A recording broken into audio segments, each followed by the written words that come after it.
جی تو ہماری کائنات کی نیکسٹ ایپیسوڈ کے ساتھ اگلی قسط کے ساتھ آپ کے سامنے حاضر عمیر عاصم اور ڈاکٹر سلمان حمید. اس دفعہ ہم نے ہماری کائنات کی اس ایپیسوڈ میں ایک چینج کی کہ ہم نے اس ایپیسوڈ کو سب سوالات کی نظر رکھا اور کچھ سوالات پوچھنے کے لیے میں نے فیس بک پہ لوگوں سے ریکویسٹ بھیجی. اب بہت سارے سوالات موصول ہونا شروع ہو گئے. مجھے ٹیکسٹ میسیج پہ بہت سارے سوالات ریسیو ہوئے. تو اب ظاہر ہے کہ سارے سوالات نہیں ڈاکٹر سلمان حمید سے ہم نے پوچھنے, وہ شام تک بیٹھے رہیں گے وہاں پہ جواب دیتے رہیں گے. تو کچھ ایک سوالات ہم نے سلیکٹ کیے جو میں نے سلیکٹ کیے اور اس نظر سے کہ مختلف ٹاپکس کو ہم ایک دفعہ گو تھرو کر لیں. السلام علیکم ڈاکٹر سلمان, کیسے ہیں آپ؟ السلام علیکم, کیا حال چال؟ بالکل ٹھیک ٹھاک. آپ کی طبیعت اب بہتر ہے؟ تھوڑی سی بہتر ہے, مگر میں کافی پھر بھی میں پی رہا ہوں تو معذرت. نہیں کوئی بات نہیں, ضرور پئیں.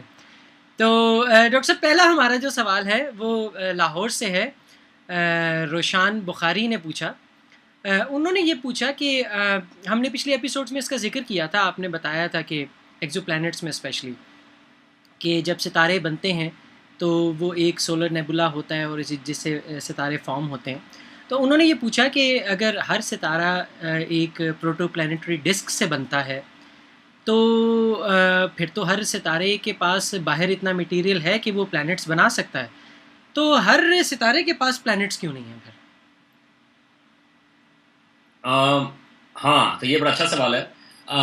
تو یہ بات بالکل صحیح ہے کہ جب ستارے بنتے ہیں تو وہ جو پروسیس ہے بننے کا, کیونکہ وہ گیس کلاؤڈ سے بنتے ہیں تو مٹیریل بہت سارا موجود ہے. زیادہ تر مٹیریل جو ہے وہ جو اپنے ستارے کے اندر ہے اس میں جائے گا, مگر سارا مٹیریل اس کے اندر نہیں جاتا. تو کچھ مٹیریل تو ہمیشہ اس کے برابر میں ہوگا ہی, اور نارملی وہ جو مٹیریل ہے وہ ایک ڈسک کی شیپ میں بن جائے گا. ٹھیک ہے. تو پروٹو پلانیٹری ڈسک تقریباً انلیس کہ یہ کوئی ایسی جگہ ہے جہاں پر مٹیریل زیادہ موجود ہی نہیں یا کوئی انیوژول چیز ہوگی, اگر پلوٹو پلانیٹری ڈسک نہ بنے, یہ بہت انیوژول چیز ہوگی. ٹھیک ہے. تو یہ اسمپشن بالکل صحیح ہے کہ ہر ستارے کے ساتھ پروٹو پلانیٹری ڈسک ہوگی. تو اب دوسرا سوال یہ ہے کہ اگر پروٹو پلانیٹری ڈسک ہوگی تو پلانٹس بنیں گے کہ نہیں بنیں گے. ٹھیک ہے. جس وجہ سے ایسٹرونامرز کا ہمیشہ سے خیال تھا کہ پلانٹس جو ہیں وہ ہماری گیلیکسی میں اور ہمارے یونیورس میں کامن ہے, اس کی وجہ ایگزیکٹلی یہی تھی. کیونکہ کہ اگر پلوٹو پلانیٹری ڈسک ہے تو وہ جو مٹیریل ہے, اگر وہ کافی سارا مٹیریل ہے تو وہ گریوٹی کے ذریعے جو ہے کولیس ہوگا, اور وہ اگر زیادہ مٹیریل ہے تو وہ راؤنڈ شیپ میں ہو جائے گا. کم مٹیریل ہے تو وہ مختلف شیپس لے گا, ایسٹرائڈس کی, کامٹس کی یا مختلف چیزوں کی. تو لائکلیہڈ کہ زیادہ پلانٹس ہوں گے. I think Hare solar system کے ساتھ پلانٹ کی اسمپشن جو ہے وہ کافی سیف ہے. لیکن اس میں ایک دو چیزیں اور رہ جاتی ہیں. کبھی کبھار جو ہیں پلانٹس جو ہیں وہ ایجیکٹ ہو جاتے ہیں سولر سسٹم سے. ٹھیک ہے. تو ایک سوال یہ تھا, خاص طور سے ایک آئیڈیا ہے, آئی تھنک ہم نے کچھ عرصہ پہلے بات کی تھی, جو ایکسٹرا سولر پلانٹس دریافت ہوئے تھے شروع میں, وہ عجیب قسم کے تھے کیونکہ بہت بڑے بڑے سیارے, جوپیٹر سے بھی بڑے سیارے سورج کے بالکل قریب ہیں, اپنے سورج کے. یہ ایک انیوژول چیز ہے کیونکہ ہمارا جس طرح جوپیٹر ہے وہ زمین سے تقریباً 5 گنا سورج سے زیادہ دور ہے. ٹھیک ہے. ہماری تھیوریز یہ کہتی ہیں کہ گیس جائنٹس جو ہیں, جو بڑے سیارے ہیں, وہ قریب فارم نہیں ہو سکتے کیونکہ وہ جو گیسز ہیں وہ ایواپوریٹ ہو جائیں.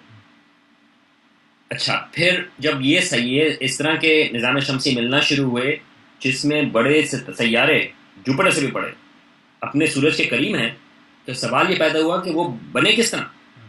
تو اس میں ایک آئیڈیا یہ ہے کہ وہ بنے تو دور تھے, مگر پھر وہ آہستہ آہستہ کر کے مائگریٹ کر گئے اندر کی طرف. اچھا. اب جب بڑے سیارے اگر وہ مائگریٹ کریں, اس کے لیے یہ ہوتا ہے کہ اس کے لیے آپ کو مٹیریل چاہیے ہوتا ہے پروٹو پلانیٹری ڈسک کا, جس کے وہ فرکشن کے ذریعے وہ اندر آ سکیں. ہمارے سولر سسٹم میں ایسا نہیں ہے. ہمارے سولر سسٹم میں جو اندر کے پلانٹس ہیں انہوں نے سارا مٹیریل صاف کر دیا, تو کوئی آپ کے پاس جو ہے وہ سارا جو ہے وہ جو بچا کچھا مٹیریل ہے وہ پلانٹس کے اندر چلا گیا. ٹھیک ہے. لیکن اگر یہ تھیوری ہے, اگر مٹیریل بچ جائے جو پلانٹس میں نہ جائے تو ہو سکتا ہے کہ وہ باہر والے پلانٹس کو وہ اندر کی طرف لے آئے. اچھا اگر یہ ہے، بہت سارے میں اگر کی بات کر رہا ہوں، اگر یہ ہے تو بڑا سیارہ اگر جوپیٹر جیسا یا جوپیٹر سے بھی بڑا سیارہ اگر وہ اندر کی طرف آئے گا تو اس کی جو گریوٹی ہے وہ چانسز ہیں کہ اندر والے سیارے اگر موجود بھی ہیں ادھر ان کو وہ ایجیکٹ کر سکتے ہیں. اچھا ٹھیک ہے، وہ 3 باڈی موشن کہلاتی ہے، 3 باڈی آربٹس میں آپ بات کر رہے ہیں، تو ہو سکتا ہے کہ وہ ایجیکٹ کر جائے. تو سب لوگ، تو کچھ لوگوں کا خیال یہ ہے کہ اگر باہر سے اگر آؤٹر سولر سسٹم کا سیارہ اگر وہ اندر آتا ہے بڑے والا خاص طور سے، تو ہو سکتا ہے کہ وہ سیاروں کو وہ ایجیکٹ کر جائے. تو ایک اور سوال اس حساب سے ہوتا ہے کہ اگر سیارے بن بھی جائے تو سوال یہ ہے کہ وہ سولر سسٹم میں رہیں گے یا نہیں رہیں گے، یا اس قسم کی چیزوں سے وہ ایجیکٹ ہو جائیں گے. لیکن آئی تھنک بیسک اسمپشن وہ ایبسلیوٹلی کریکٹ ہے کہ پروٹو پلانیٹری ڈسک تقریباً ہر ستارے کے ساتھ موجود ہے. سیارے اس کے حساب سے بننے چاہیے. اوکیجنلی ایسی چیزیں ہوں گی جس طرح ہمارے اپنے سولر سسٹم میں ہے ایسٹرائڈ بیلٹ، جو کہ جوپیٹر کی گریوٹی کی وجہ سے وہ بن نہیں سکتے، وہ کولیس نہیں ہو سکتے، وہ پتھر کے پتھر رہ گئے، وہ بڑا پلانٹ نہیں بنا. مگر یہ ان یوزول تھنگ، مگر اس کی وجہ بھی یہ ہے کہ کیونکہ جوپیٹر یہاں پہ موجود ہے. تو آئی تھنک بڑی سیف اسمپشن ہے کہ اگر تقریباً ہر ستارے کے ساتھ سیارے ہوں گے، کس قسم کے، بڑے چھوٹے کتنے، وہ ایک الگ سوال ہے، لیکن کیونکہ پروٹو پلانیٹری ہر ستارے کے ساتھ ہے. صحیح، بہت شکریہ. ایک اور سوال اسلام آباد سے محمد احسن نے کیا. اچھا، اب یہ وہ سوال ہے جو اتنا انٹرسٹنگ ہے اور تقریباً ہر انسان یہ سوچتا ہے اور سوچتا آیا ہے کہ ہماری جو پوری کائنات ہے کہیں اس کی لمٹ ہوگی، اور اس لمٹ کے بعد کیا ہوگا؟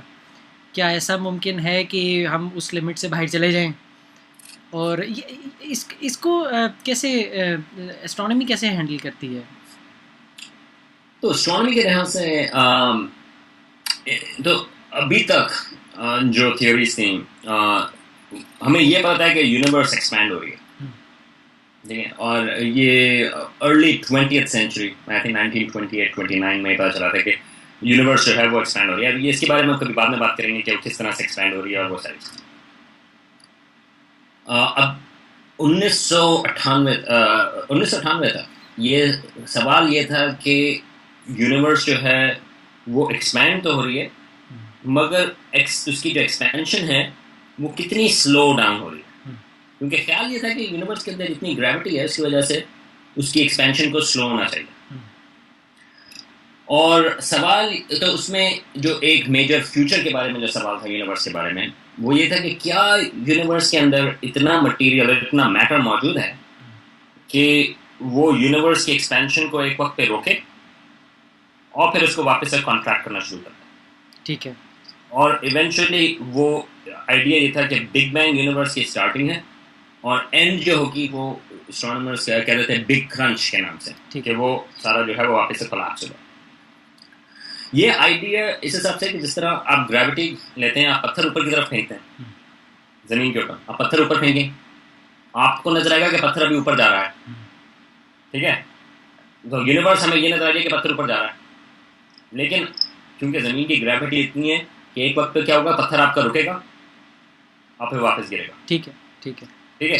تو ہماری یونیورس کی جو میجرمنٹس لوگ لے رہے تھے وہ یہ تھا کہ یونیورس جو ہے وہ تو ایکسپینڈ ہو رہی ہے، ٹھیک ہے، کیا وہ ایک وقت پہ رکے گی اور واپس گرے گی، یا وہ جس طرح راکٹس ہوتے ہیں، اگر آپ زمین کی اسکیپ ویلوسٹی سے زیادہ اوپر جا رہے ہوں، پتھر آپ اتنی 11 میٹر پر سیکنڈ سے زیادہ کی اسپیڈ سے اگر بھیجیں تو آپ کو اوپر جاتا ہوا نظر آئے گا، لیکن وہ واپس نہیں آئے گا، وہ چلتا چلا جائے گا.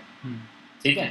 اچھا، تو یہ سوال تھا 1998 تک کہ کیا یونیورس جو ہے وہ رکے گی اور واپس سے کولیپس کرے گی، یا وہ ایکسپینڈ ہوتی چلی جائے گی.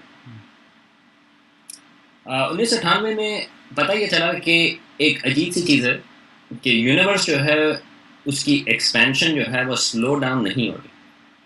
نہ صرف وہ سلو ڈاؤن نہیں ہو رہی بلکہ اس کی ایکسپینشن جو ہے وہ ایکسلریٹ ہو رہی ہے.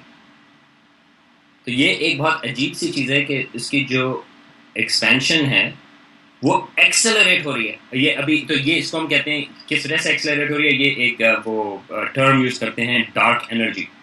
اچھا تو خیال یہ ہے کہ ایک طرح سے آپ اس کو سوچ سکتے ہیں کہ اینٹی گریوٹی ایک طرح سے. ٹھیک ابھی ہے. ہمیں ایگزیکٹلی نہیں پتا کہ وہ کیا چیز ہے, لیکن مختلف آئیڈیاز ہیں کہ کس وجہ سے وہ ایکسپینڈ ہو رہی ہے, ایکسلریٹ ہو رہی ہے, لیکن یونیورس جو ہے وہ نہ صرف سلو ڈاؤن نہیں ہو رہی بلکہ اور تیزی سے ایکسپینڈ ہوتی چلی جا رہی ہے. تو اس حساب سے خیال یہ ہے کہ یونیورس کا اینڈ کس طرح سے ہوگا. یونیورس ہمیشہ ایکسپینڈ ہوتی چلی جائے گی کیونکہ یونیورس میں اتنی گریوٹی نہیں ہے کہ وہ اس کو روک سکے. تو سوال یہ آتا ہے, اب اس میں یہ سوال ہے کہ یونیورس کا اینڈ کس طرح سے ہوگا.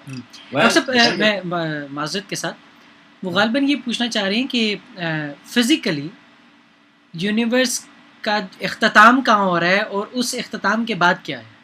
وہ یہی تو میں بات کر رہا ہوں کہ سوال یہ ہے کہ آپ اختتام کی ڈیفینیشن کیا ہے. اچھا ٹھیک ہے, ٹھیک ہے نا. تو اگر وہ یونیورس جو ہے وہ پھیلتی چلی جائے گی تو پھر کیا. تو ایک چیز یہ ہے کہ جو ستارے بنتے ہیں, ٹھیک ہے, آپ کے جو ہیں مختلف گیلیکسیز بن رہی ہیں, سٹارز بن رہے ہیں, ٹھیک ہے.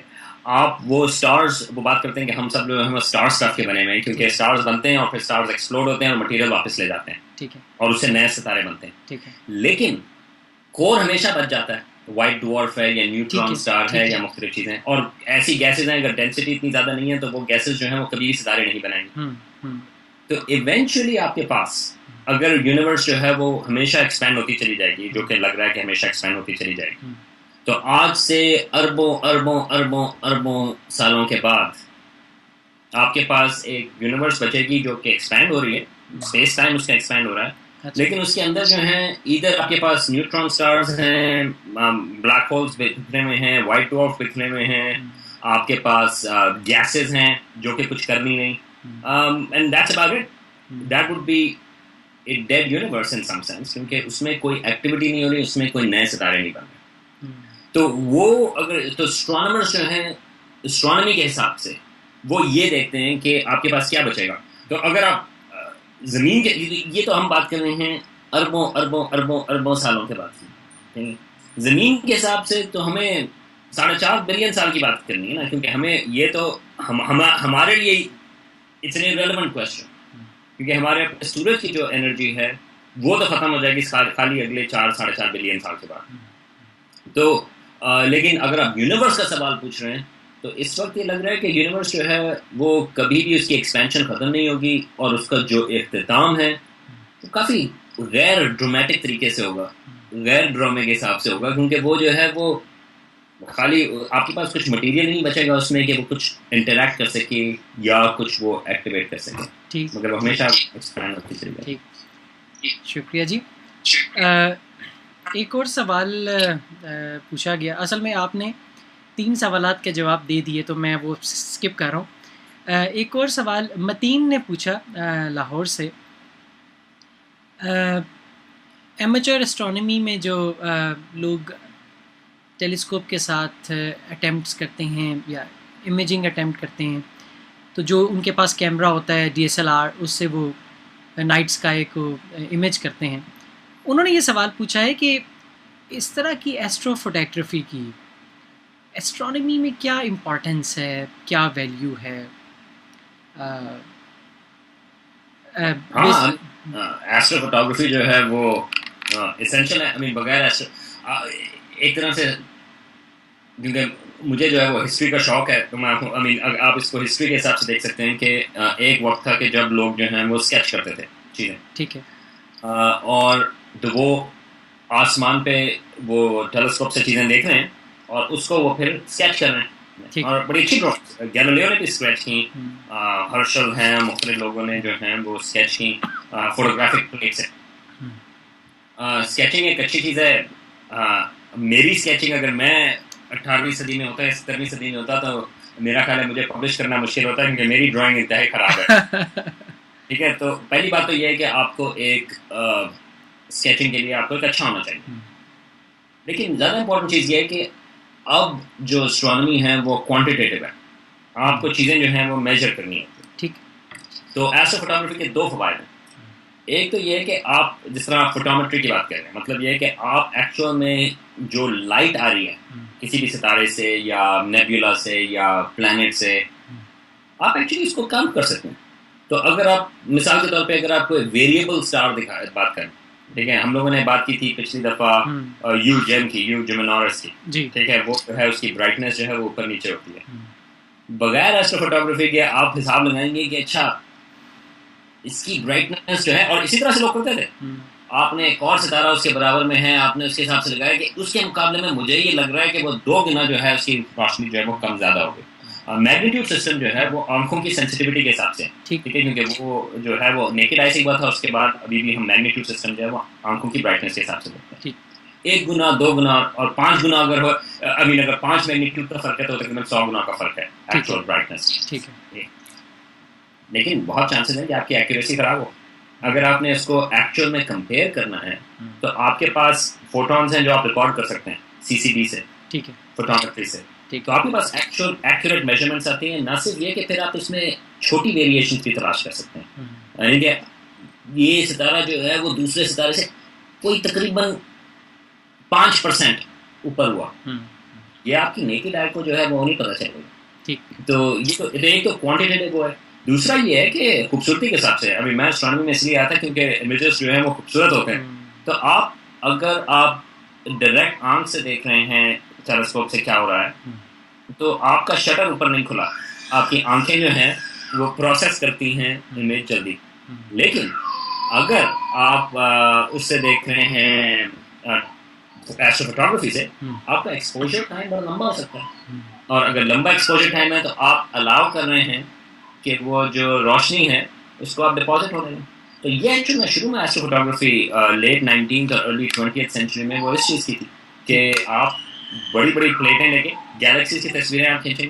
آپ اینڈرومیڈا کو، آپ ایک مثال لیں اینڈرومیڈا کی، آپ اینڈرومیڈا کو آپ آنکھ سے دیکھیں ورسز اگر آپ تھوڑا سا ایکسپوجر ٹائم دے کے دیکھیں تو اس میں زمین آسمان کا فرق ہے. کیونکہ آپ ہماری آنکھیں آئیڈیلی ہوتا ہے کہ اگر ہمارے پاس ایک سسٹم ہوتا ہے کہ ہم کہتے ہیں کہ آنکھ کا شٹر جو ہے آپ کھلا کر کے رکھیں، ہمارے پاس وہ چانس نہیں ہے، امیج جو ہے وہ آنکھ سے دماغ پہ فوراً چلا جاتا ہے. بالکل ٹھیک، بالکل ٹھیک. تو آپ کے پاس یہ آپشن ہے. دوسرا یہ ایسٹرو فوٹوگرافی سے پوزیشنز جو ہیں وہ میئر کی جا سکتی ہیں، ایسٹرائڈز، کومیٹس. بالکل، ساری چیزیں جو آپ کو کوانٹیٹیو بن جاتی ہیں. آپ اس میں ایکچوئل سائنس کر سکتے ہیں اگر آپ ایسٹرو فوٹوگرافی کر رہے ہیں. خاص طور سے CCDs وغیرہ کے حساب سے جو ہے آپ بہت مختلف قسم کی آپ پریسیجن، کیونکہ آپ یا پریسیجن آ گیا، آپ ریپیٹ کر سکتے ہیں، آپ دوبارہ سے چیک کر سکتے ہیں.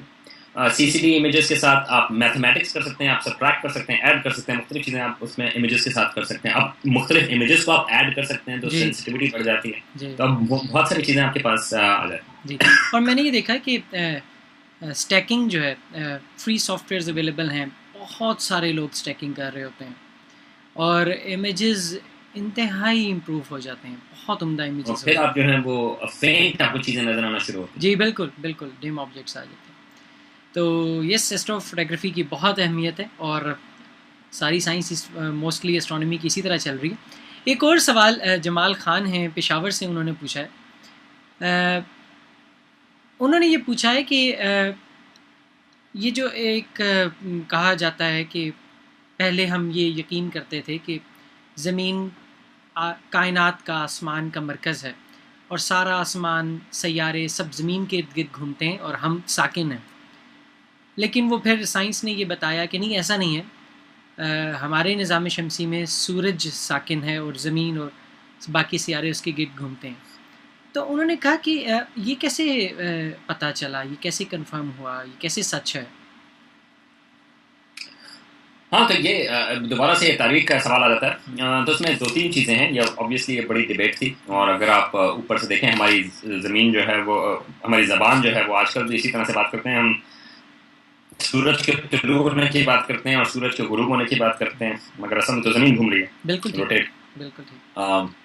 تو اس میں مختلف چیزیں ہیں. ہسٹوریکلی جو ایک میجر چیز تھی وہ یہ تھی کہ اگر آپ دیکھیں کہ وینس کو ٹیلیسکوپ سے، یہ آپ چھوٹی ٹیلیسکوپ سے جب آپ دیکھتے ہیں تو وینس کے فیزز ہیں.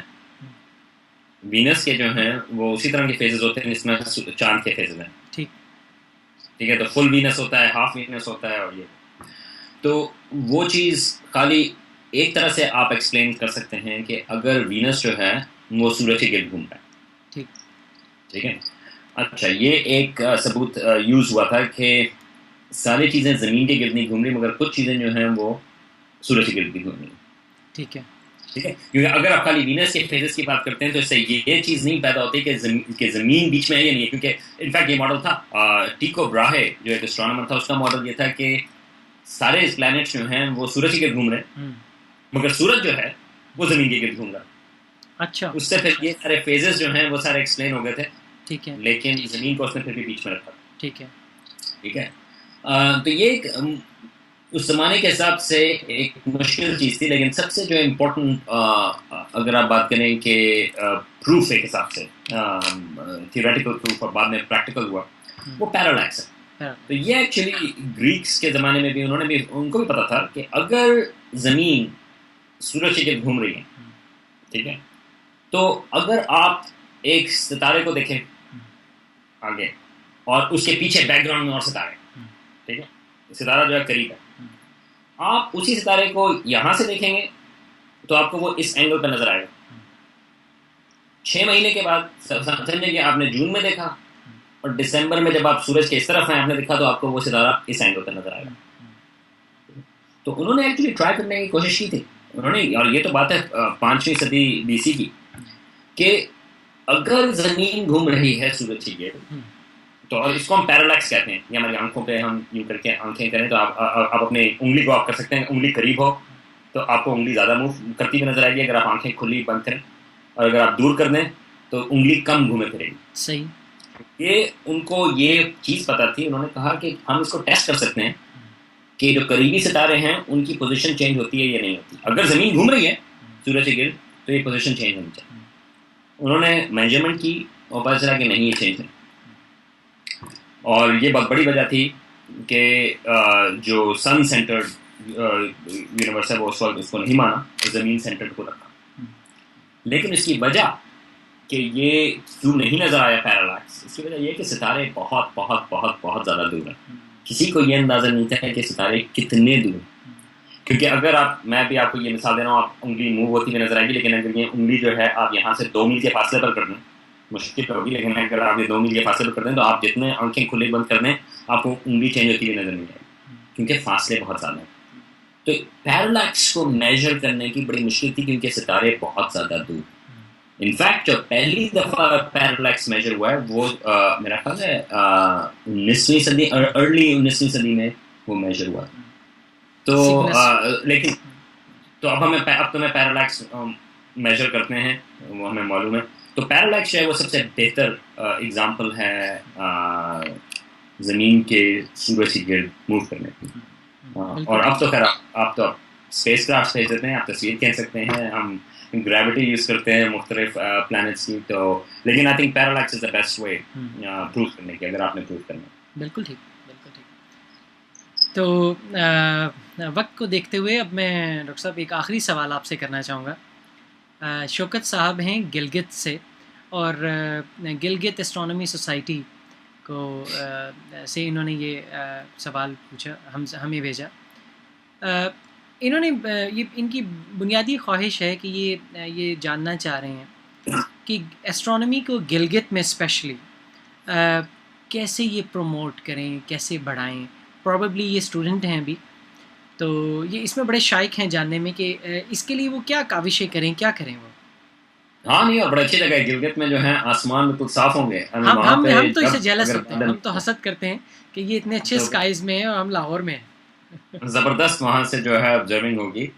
پہلی چیز تو یہ ہوگی کہ وہاں پہ اگر چھوٹی ٹیلیسکوپ بھی ہو, بائنوکولرز بھی ہوں, کیونکہ وہاں پہ آسمان اتنا صاف ہوگا کہ آپ کو ایکچولی بہت ساری چیزیں بڑے آرام سے نظر آئیں گی. صحیح. تو ایک چیز تو یہ ہے کہ اگر ہم نے پروموٹ کرنی ہے تو پبلک ایونٹس, آئی تھنک چھوٹی ٹیلیسکوپ کے ساتھ بھی لوگوں کو لے کے آئیں. ایک کنیکشن آپ کو تھوڑا سا باہر لے جاتا ہے. اگر آپ کائنات کے بارے میں سوچ رہے ہیں, یا ہماری کائنات کی بات کریں, اگر آپ کائنات کے بارے میں سوچ رہے ہیں تو آپ کو ایک اسکیل فرق ہو جاتا ہے, آپ کے لوگوں سے بات چیت کا انداز فرق ہو جاتا ہے, آپ بالکل ایک بڑے کنیکشن کی بات کریں. تو آپ یہ نالج جو ہے وہ شیئر کریں. تو اگر آپ کے ٹیلیسکوپ کے ساتھ آپ لگاتے ہیں اور لوگوں کو لے کے آئیں تو وہ ایک انٹرسٹ بنتا ہے.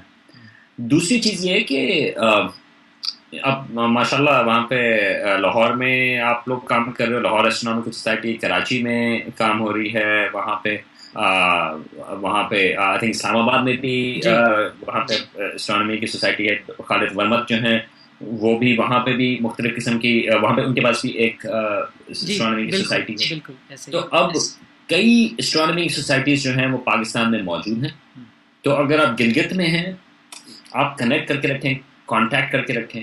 ایونچولی ایک اچھی چیز یہ ہوگی کہ اگر ایک ویب سائٹ ہے جو ساری جو پاکستان کی اسٹرونامی کی سوسائٹیز ہیں ان کو وہ کمبائن کر سکیں.